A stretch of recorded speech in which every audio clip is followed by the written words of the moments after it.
Hello students, class 10 science के chapter 4 तत्वों का आवर्ती वर्गीकरण मतलब पीरियोडिक क्लासिफिकेशन ऑफ एलिमेंट में आज जिस टॉपिक पे हम डिस्कस करने वाले हैं वो है मेंडेलीव का आवर्त सारणी। ठीक है, मेंडेलीव ने एलिमेंट्स को कैसे क्लासीफाई किया, कौन से बेस में क्लासीफाई किया, जितने भी एलिमेंट्स थे उनको कैसे एक सारणी में उन्होंने अरेंज किया, व्यवस्थित किया, इसके बारे में आज हम जानेंगे। ठीक है, तो तत्वों का जो वर्गीकरण है उसका मुख्य श्रेय, ठीक है, जो मेन श्रेय है वो किसको जाता है? एक रूसी साइंटिस्ट जिनका नाम क्या है? Dmitri Ivanovich Mendeleev. ठीक है, उनका पूरा नाम, मेंडेलीव का पूरा नाम क्या है? डिमित्री इवानोविच मेंडेलीव, जो एक रशियन साइंटिस्ट थे। ठीक है, एक रशियन केमिस्ट थे। उन्होंने जब पीरियोडिक टेबल को बनाना स्टार्ट किया तो उस टाइम पे 63 एलिमेंट्स थे। ठीक है, कितने एलिमेंट्स थे? 63 एलिमेंट्स थे, और उन्होंने इसी 63 एलिमेंट्स को एक टेबल बनाया जिसको हम पीरियोडिक टेबल, मेंडेलीव का पीरियोडिक टेबल कहते हैं। ठीक है, तो उनका ये जो टेबल था वो कौन से बेस पे था? तो उन्होंने इस टेबल को परमाणु भार और उन तत्वों के भौतिक और रासायनिक गुण, मतलब कि उन तत्वों के फिजिकल और केमिकल प्रॉपर्टीज के बीच में पहले अध्ययन किया, और उस अध्ययन करने के बाद, पूरी रिसर्च करने के बाद फिर उन्होंने टेबल दिया। ठीक है, तो स्पेशली केमिकल प्रॉपर्टीज के लिए, केमिकल प्रॉपर्टी मतलब कि रासायनिक गुण के लिए उन्होंने क्या किया कि जितने भी एलिमेंट्स थे, मतलब 63 एलिमेंट्स का उन्होंने हाइड्रोजन और ऑक्सीजन के साथ रिएक्शन कराया। ठीक है, उन्होंने क्या किया कि 63 तत्वों को लेकर उनका ऑक्सीजन और हाइड्रोजन के साथ क्रिया कराते गए। ठीक है, और रिएक्शन कराने पर उनको जो दिखाई देता उसको वो क्या करते थे? कार्ड में लिख लेते थे। अच्छा, हमारे पास 63, उस टाइम पे उनके पास कितने एलिमेंट्स थे? 63 एलिमेंट्स थे। ठीक है, 63 तत्व थे, तो उन 63 तत्वों के लिए उन्होंने 63 कार्ड दिए। ठीक है, एक ऐसे शेप का, आयताकार शेप का क्या के दिए, रेक्टेंगुलर शेप का एक कार्ड लिया। ठीक है, सबके लिए एक एक कार्ड लिया, और उनको जो ऑक्सीजन और हाइड्रोजन के रिएक्शन के बाद जो उनको दिखाई देता, मतलब उनके जो रासायनिक गुण दिखाई देते, उसको उन्होंने फिर कार्ड पे लिखना शुरू किया। ठीक है, वो हर एक तत्व का करते गए, इस तरह से ऑक्सीजन और हाइड्रोजन के साथ रिएक्शन कराते गए, और उनको जो दिखाई देता था उनके रासायनिक गुण को फिर वो उस कार्ड में लिखते थे, उस तत्व के बारे में। तो इस तरह से उन्होंने क्या किया, उस कार्ड में उसको लिखते गए। ठीक है, उन तत्वों के गुणों को लिखते गए, और जो समान गुण वाले, मतलब अगर कोई एक जैसा गुण वाला दिखाई देता, उनका क्या कर दिया? एक समूह बना दिया। ठीक है, समूह बना दिया, और उन्होंने देखा कि अगर हम इस तरह के जो समान गुणों वाले तत्वों का अगर समूह बना देते हैं तो वो अपने परमाणु भार, मतलब एटॉमिक मास के क्रम में खुद ब खुद अरेंज हो जाएंगे। ठीक है, मतलब एटॉमिक मास, ठीक है, एटॉमिक मास जो है बढ़ते क्रम में खुद ब खुद अरेंज हो गए जब उन्होंने समान गुणों वालों को एक साथ रखा। ठीक है, मतलब कैसे कि सबसे पहले कम भार वाले, फिर उसके बाद अधिक भार वाले, फिर उसके बाद अधिक भार वाले। तो इस तरह से वो क्या देखे कि जब उन्होंने समान गुणों वालों को एक साथ रखा, एक लाइन में रखा, तो वो देखते गए कि एक के नीचे एक जो है उनके परमाणु भार जो है बढ़ते क्रम में चलते गए। ठीक है, मतलब जमते गए। तो उन्होंने ऑक्सीजन और हाइड्रोजन के साथ क्रिया करके ऑक्साइड और हाइड्राइड के द्वारा ही क्या किया, उनको एक जगह पे रखा। ठीक है, जब भी कोई एलिमेंट ऑक्सीजन के साथ क्रिया करता है तो ऑक्साइड बनाता है, और अगर कोई हाइड्रोजन के साथ रिएक्ट कर लेता है तो वो हाइड्राइड बनाता है। जैसे एक एग्जांपल मैं आपको बताती हूँ कि यहाँ पे मान लीजिए कार्बन है। ठीक है, तो कार्बन अगर ऑक्सीजन के साथ क्रिया कर रहा है तो ये एक तरह का ऑक्साइड बना रहा है। ठीक है, CO2 बना गया।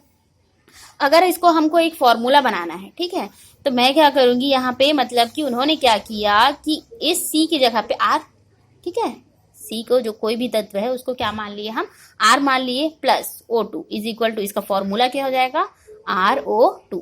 तो इसी तरह उन्होंने हाइड्राइड मतलब हाइड्रोजन के साथ भी ऐसा किया। जैसे कि मान लीजिए कार्बन है, इसको हमने 4 हाइड्रोजन के साथ रिएक्ट कराया तो क्या बन गया? CH4 बन गया। ठीक है, तो ये हाइड्राइड बन गया। तो इसका अगर फॉर्मूला C की जगह पे अगर R लिख दे तो क्या हो जाएगा? Formula RH4। तो उस तरह से उन्होंने क्या किया, इस तरह के फॉर्मूलाज निकाले जिसमें उन्होंने R को किसी तत्व के बारे में बताया। ठीक है, R मतलब क्या? कोई तत्व, और जब वो ऑक्सीजन या फिर हाइड्रोजन के अलग अलग क्वांटिटी में अलग अलग परमाणुओं के साथ, ठीक है, मतलब किसी के 2 परमाणु, किसी के 1 परमाणु, किसी के 3 परमाणु, इस तरह से जब उन्होंने रिएक्ट करवाया तो इस तरह के उन्होंने फॉर्मूला बनाया। और उनका ये जो फॉर्मूला है उनके पीरियोडिक टेबल में भी आपको देखने को मिलेगा। जब मैं आपको पीरियोडिक टेबल दिखाऊंगी उसमें बताऊंगी कि उन्होंने ऑक्साइड और हाइड्राइड को भी वहां पे शो किया है, ठीक है। तो इस तरह से उन्होंने क्या किया कि ऑक्सीजन और हाइड्रोजन के साथ क्रिया करा के ऑक्साइड और हाइड्राइड बनाए, और उनके जो गुण आते गए उनको एक समूह में रखा गया, मतलब समान गुण वाले को एक समूह में, फिर जो मतलब कि अगर 4 तत्व एक समान वाले हैं तो उनको एक समूह में, फिर अगर 4-5 तत्व हैं जिनके गुण जो है सेम आ रहे हैं तो उनको एक समूह में। तो इस तरह से उन्होंने क्या किया, समूह बांटते गए, और उन्होंने देखा कि तत्वों के जो भौतिक और रासायनिक गुण हैं उनके परमाणु भारों के आवर्ती फलन, ठीक है।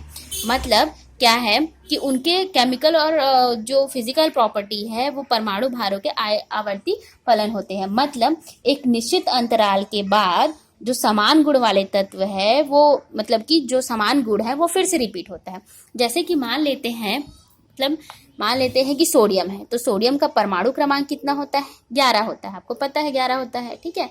उसके नीचे क्या होता है, पोटेशियम रहता है, तो पोटेशियम का कितना है, 19 है ना। पोटेशियम का मतलब कि एटॉमिक नंबर क्या होता है, 19 होता है। तो चूंकि सोडियम और पोटेशियम किस तरह की प्रॉपर्टी वाले हैं, समान गुण वाले, है ना, इसीलिए इनको समान ग्रुप में भी रखा गया, एक ही ग्रुप में रहते हैं ये लोग, फर्स्ट ग्रुप में रहते हैं। तो इस तरह से देखिए कि जो 11वें नंबर का जो तत्व है वो किससे मिलता जुलता है, मतलब कि 19वें, ठीक है। मतलब 19वें नंबर का जो तत्व है उसका मैचिंग किसके साथ हो रहा है, 11वें। तो एक निश्चित अंतराल के बाद, मतलब इन दोनों के बीच में आप जानते हैं कि 8 संख्या का गैप है ना, 11 और 19 के बीच में 8 संख्याओं का गैप है। तो उसी को उन्होंने बताया कि जो तत्वों का अगर तत्वों को हम भौतिक और रासायनिक गुणों के आधार पर रख देते हैं तो उनके जो परमाणु भार है उसमें क्या होता है, आवर्ती फलन होते हैं, मतलब कि पीरियोडिक फंक्शन होता है, ठीक है। और मेंडेलीव ने जो उस टाइम पे आवर्त सारणी बनाया, मेंडेलीव की आवर्त सारणी में आपको 8 समूह और 6 आवर्त दिखाई देंगे, ठीक है। टोटल कितने समूह, 8 समूह और 6 आवर्त, मतलब 8 ग्रुप होंगे और 6 पीरियड होंगे। अभी के जो आप आधुनिक आवर्त सारणी देखते हैं उसमें आप देखेंगे कि 18 समूह हैं और 7 आवर्त होते हैं, ठीक है। तो ये था मेंडेलीव ने जो उस टाइम पे 63 तत्वों के लिए बनाया था, तो उसमें उन्होंने 8 समूह बनाए थे और 6 आवर्त थे, ठीक है। मेंडेलीव ने कैसे सारणी बनाया था, तो मेंडेलीव ने जो वर्टिकल कॉलम है, मतलब कि जो सीधी लाइन है, ठीक है, जो सीधी लाइन थी उसको क्या कहा उन्होंने, ग्रुप कहा, ठीक है। ग्रुप मतलब हिंदी में कहें तो समूह कहा, ठीक है। जो सीधी लाइन अगर उन्होंने बताई उसको उन्होंने क्या कहा कि ये जो है वो ग्रुप है। जो सीधी लाइन में जितने भी तत्व वहां आएंगे वो एक ग्रुप में होंगे, ठीक है, जिसमें एक के नीचे एक के नीचे एक वो लोग रहेंगे। और जो इस तरह की जो लाइन है, जो इस तरह की जो लाइन होगी वो क्या है, हॉरिजॉन्टल कॉलम, ठीक है। मतलब उसको क्या नाम दिया, पीरियड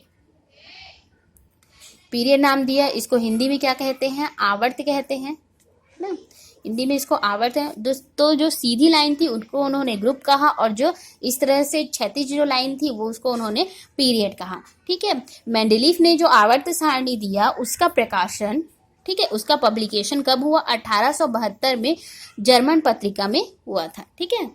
और मेंडेलीव के इतने डेडिकेशन, मतलब उन्होंने रसायन शास्त्र को, रसायन शाखा को इतना इम्पोर्टेंट चीज दिया, मतलब तत्वों को अरेंज करके देना, ये बहुत बड़ी चीज थी। मेंडेलीव के पहले जितने भी साइंटिस्ट थे वो क्या थे, इसको जो क्लासिफिकेशन थे उसको वो नहीं कर पाए थे। मतलब डोबेराइनर थे, न्यूलैंड थे, लोथर मेयर थे, उन्होंने क्या किया, उन्होंने सारे तत्वों को अरेंज वो लोग नहीं कर पाए, मतलब वो अपने क्लासिफिकेशन में सक्सेसफुल नहीं हुए।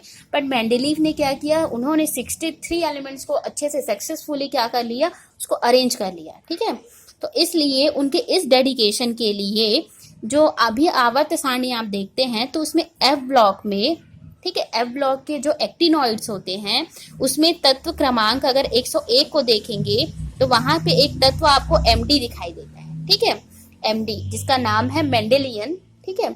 उसको उन्होंने, मतलब कि उसको मेंडेलीव के नाम पे ही, मेंडेलीव को ही डेडिकेट करने के लिए इस तत्व का नाम रखा गया मेंडेलियम, ठीक है। तो इस तरह से अभी मैं आपको मेंडेलीव की आवर्त सारणी दिखाऊंगी। तो ये देख सकते हैं आप, ये है मेंडलीव की आवर्त सारणी। उसमें उन्होंने क्या किया, इस समूह है, ठीक है, टोटल कितने समूह हैं, 8 समूह, ठीक है। और इधर क्या है, आवर्त है, तो कितने आवर्त है, 6 आवर्त है। और मैंने बताया कि मेंडलीव ने अपने आवर्त सारणी में ऑक्साइड और हाइड्राइड को भी मेंशन किया है। तो देखिए यहाँ पे लिखाया है, ये ऑक्साइड के फॉर्मूला है और ये नीचे हाइड्राइड के फॉर्मूला है, ठीक है। तो इस तरह से फिर जो ऑक्साइड और हाइड्राइड जिस तरह का फॉर्मूला देते थे, मतलब जिस तरह का कंपाउंड बना देते थे, उनको उन्होंने उस ग्रुप में फिर रखना शुरू किया। जैसे कि जो सोडियम है, तो सोडियम ऑक्सीजन के साथ क्रिया करके किस तरह का कंपाउंड बनाता है, Na2O, है ना, तो इसको इसमें रखा, ठीक है। उसी तरह जो लिथियम है, लिथियम भी Li2O बनाता है ना।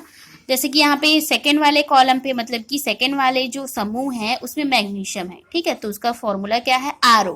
तो मैग्नीशियम किस तरह का कंपाउंड बनाता है, MgO, है ना। यहाँ पे R का मतलब कोई भी तत्व है, ठीक है। तो इस तरह से उन्होंने अपने आवर्त सारणी में ऑक्साइड और हाइड्राइड को भी शो किया। और उन्होंने क्या किया, प्रत्येक समूह को 2 उप समूह में बांट दिया, ठीक है। मतलब ये ग्रुप है, इसके जो ए और बी है ये उसके सब ग्रुप है, ठीक है, इसको सब ग्रुप में बांट दिया। और आप देख रहे हैं कि ये पहली लाइन है, ये पहला पीरियड है, पहला आवर्त, दूसरा पीरियड, तीसरा पीरियड, ये चौथा पीरियड। तो यहाँ से क्या होता है, यहाँ पे 2-2 तत्व है, जैसे कि आप देख पा रहे हैं कि यहाँ पे 2-2 तत्व है, ठीक है। तो क्योंकि यहाँ पे इनके गुण क्या है, समान थे, इसलिए उन्होंने इस तरह से अरेंज किया। तो ये जो ग्रुप 1 के जो एलिमेंट्स दिख रहे हैं आपको, ये समान गुण वाले, इसलिए इनको एक समूह में रखा गया। दूसरे जो ग्रुप में जितने भी एलिमेंट दिख रहे हैं, इनके जो गुण थे वो समान थे, रासायनिक गुण। तो इस तरह से उन्होंने अपने एलिमेंट्स को इस तरह से सारणी में रखा, ठीक है। और अगर हमको यहाँ पे पोटेशियम को खोजना है, ठीक है, तो पोटेशियम के लिए हम क्या कहेंगे कि ग्रुप फर्स्ट में जाइए, तो यहाँ पे ग्रुप फर्स्ट में आ गए। पीरियड 4 में जाइए तो पीरियड 4 में आ गए। पीरियड 4 के जो सब ग्रुप हैं ए, उसमें देखते हैं, तो यहाँ पे हमको पोटेशियम मिल जाता है, ठीक है। तो इस तरह से उनका ये पूरा आवर्त सारणी था। और यहाँ पे जो है 3-3 तत्वों को उन्होंने रखा है, मतलब ये जो है समान प्रॉपर्टी वाले थे, समान गुण वाले थे, इसलिए इनको एक ही ग्रुप में रखा गया है, ठीक है। तो इस तरह से उन्होंने 63 तत्वों को अरेंज किया था। आप काउंट करके भी देख लीजिएगा, टोटल 63 तत्व हैं, ठीक है। तो इस तरह से मेंडलीव ने बहुत ही बड़ा योगदान दिया था अपने इस पूरे टेबल के थ्रू, ठीक है, पूरे केमिस्ट्री को। तो और जिन्होंने चैनल को सब्सक्राइब नहीं किया है वो प्लीज़ सब्सक्राइब कर लेंगे।